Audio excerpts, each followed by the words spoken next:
Assalamualaikum warahmatullahi wabarakatuh. Jumpa deui tepang lagi dengan Farhan Asgar Tigor, channelnya para pembelajar. Saat ini kita akan coba membahas tentang nasihat Imam Syafi'i buat para pembelajar. Seperti apa nasihatnya? Yuk kita saksikan bersama.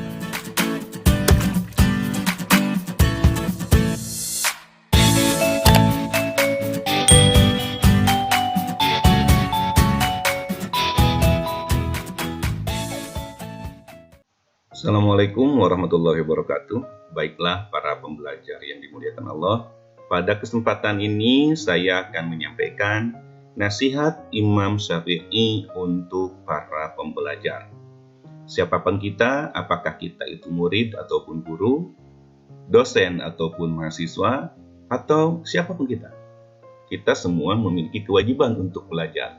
Selama hayat masih dikandung badan, kewajiban belajar itu tetap ada.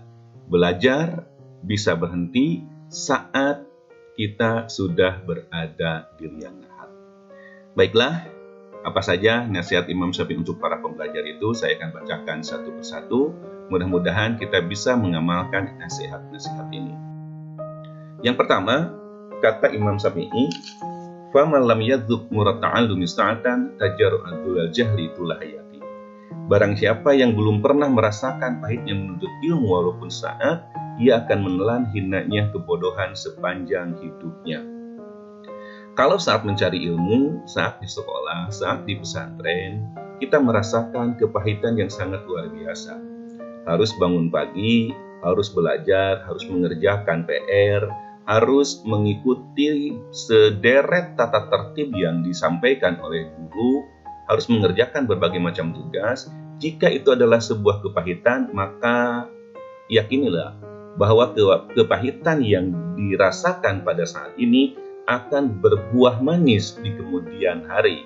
Sebaliknya, kalau sejak sekarang kita enggan merasakan pahitnya menuntut ilmu karena merasa dengan melaksanakan berbagai macam tugas, mengerjakan berbagai macam pekerjaan rumah yang diberikan oleh guru kepada kita itu adalah merupakan sesuatu yang tidak usah dilakukan, maka pastikan orang yang seperti ini di kemudian hari akan menelan hinanya kebodohan. Bahkan bukan sesaat, tetapi sepanjang hidupnya. Sebaliknya, sekali lagi saya katakan, bagi mereka yang merasakan pahitnya mencari ilmu saat di bangku sekolah atau di bangku pondok pesantren, suatu saat nanti mereka akan mendapatkan kebahagiaan yang sangat luar biasa. Dan yang kedua, nasihat Imam Syafi'i yang kedua, tasobbar ala muril japa min mu'allimin fa inna rusubal ilmi fi nafaratihi. Bersabarlah atas pahit getirnya, jauh dan asingnya dari sang guru, karena bersemayamnya ilmu di dalam hati, diraih dari talqin dan penjelasan sang guru, maka janganlah berpaling darinya.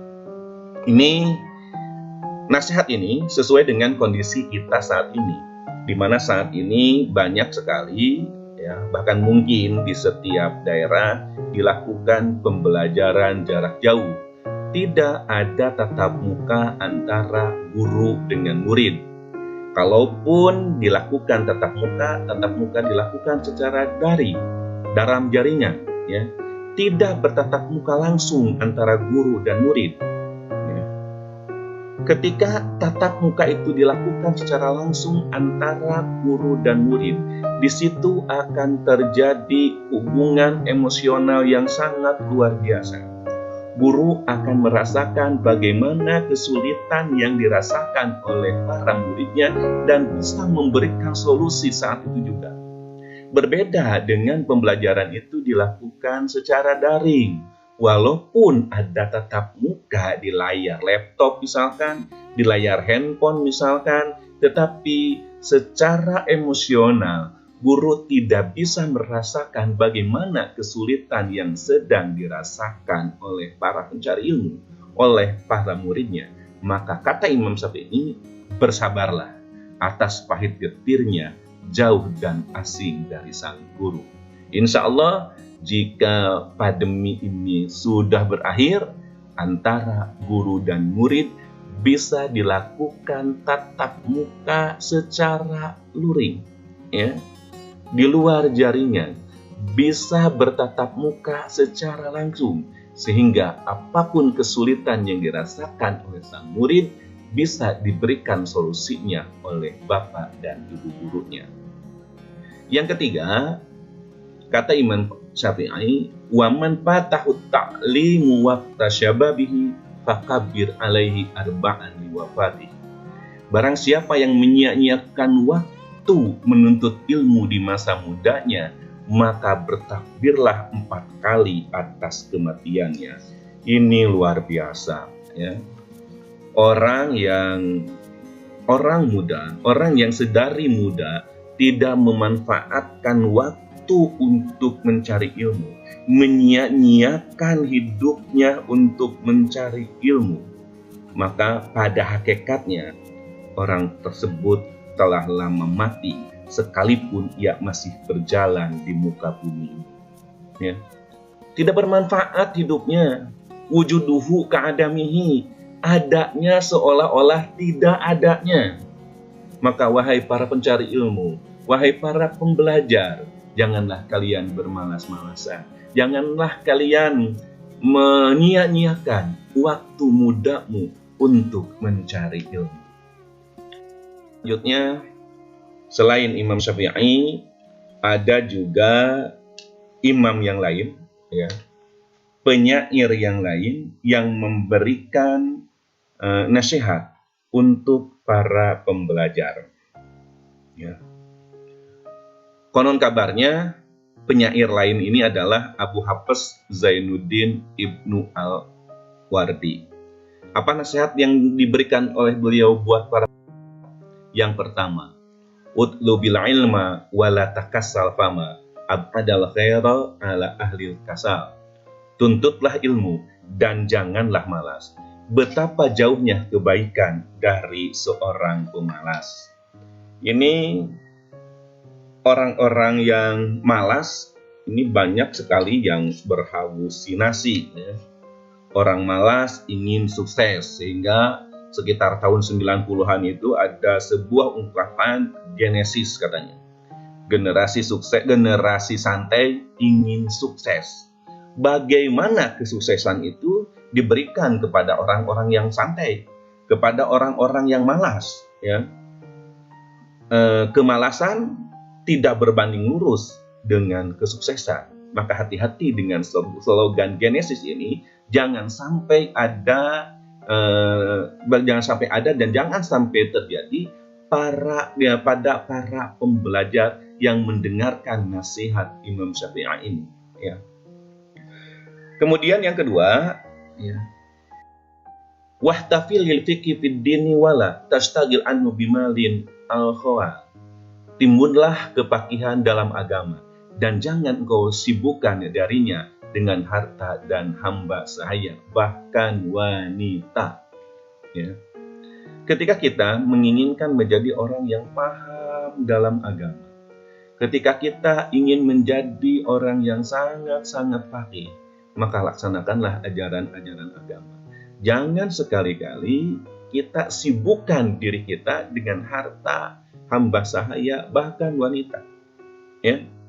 Kalaupun kita harus memiliki wanita, memiliki istri, kalaupun kita harus berharta, maka harta yang kita miliki harus didedikasikan untuk penyebaran agama kita, ya, untuk dakwah Islamiyah. Jangan justru terbalik, ya. Kita ingin beragama, tapi kita disibukkan dengan urusan-urusan dunia. Itu tidak akan terjadi, ya, sebetulnya.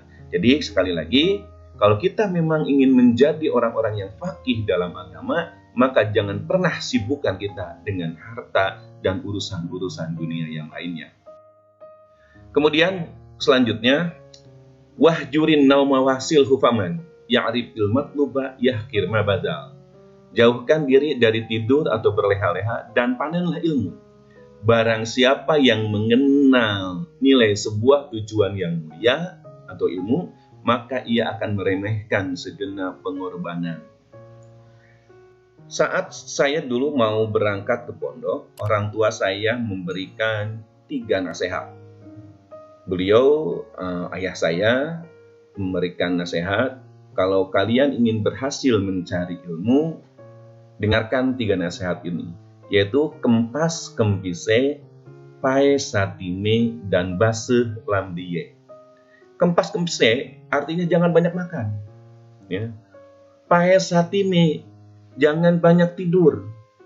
Baseh lambiye, harus rajin menghafal. Nah, nasihat orang tua saya ini, ya, berbanding lurus dengan nasihat yang disampaikan oleh Abu Hafiz ini. Ya. Hindari banyak tidur saat kita menjadi seorang pembelajar. Ya. Walaupun ngantuk, kita harus lawan rasa kantuk ini sehingga kita mau belajar dengan semangat. Ya. Kita tidak tidur saat ngantuk, itu adalah sebuah pengorbanan. Ya. Tetapi kita berusaha terus untuk menghindari rasa kantuk ini dan terus berada di majelis ilmu. Istilah kata, walaupun harus tertidur, tertidurlah di majelis ilmu. Jangan sampai kita tidak berangkat ke majelis ilmu, tapi apa kita enggak malu saat kita berada di bangku sekolah, saat kita berada di majelis ilmu, yang lain mendengarkan Ustadz sedang menyampaikan materi, sementara kita tertidur. Ya. Jadi usahakan kita bisa menahan rasa kantuk agar kita bisa menerima ilmu yang disampaikan oleh guru kita. Kemudian yang terakhir, ya, ini nasihat yang terakhir, la taqul qad zahabat arbabuhu kullu man sara ala darbi wasal. Jangan pernah berkata, sudah berlalu masa para alim ulama. Karena siapa saja yang menempuh satu jalan, dia pasti akan sampai pada tujuan. Ini kalimat-kalimat ini adalah kalimat pesimis, ya. Yang misalnya berkata begini, lah sudah berlalu masa para alim ulama itu. Kita jangan berharap mendapatkan ilmu seperti yang dimiliki oleh para ulama-ulama masa lalu. Beda zaman antara ulama masa lalu dengan masa kini. Para ulama di masa lalu bisa pintar karena tidak ada gadget, tidak ada internet. Kalau sekarang kan kita ada gadget, ada internet, godaan semakin kompleks. Kata-kata itu mungkin ya sering kita keluarkan, ya. Padahal sesungguhnya dengan teknologi yang modern yang Allah sajikan buat kita pada saat ini, kita bisa lebih hebat dibanding dengan para ulama terdahulu. Ya. Ulama terdahulu mereka mencari. Sekarang kita bahkan tinggal memanfaatkan apa yang telah dicari, telah dihasilkan oleh para ulama terdahulu. Plus kita juga sebetulnya harus bisa menemukan sesuatu seperti halnya ditemukan oleh para ulama terdahulu. Itu saja yang bisa saya sampaikan pada saat ini. Mudah-mudahan kita semua bisa menjadi orang-orang yang mengamalkan nasihat yang disampaikan oleh Imam Syafi'i dan Abu Hafiz ini. Bisa dilihat dari mana sumber tulisan yang saya bacakan ini. Ya, mudah-mudahan kita semua bisa mengambil manfaat dari apa yang sudah saya sampaikan. Terima kasih. Wassalamualaikum warahmatullahi wabarakatuh.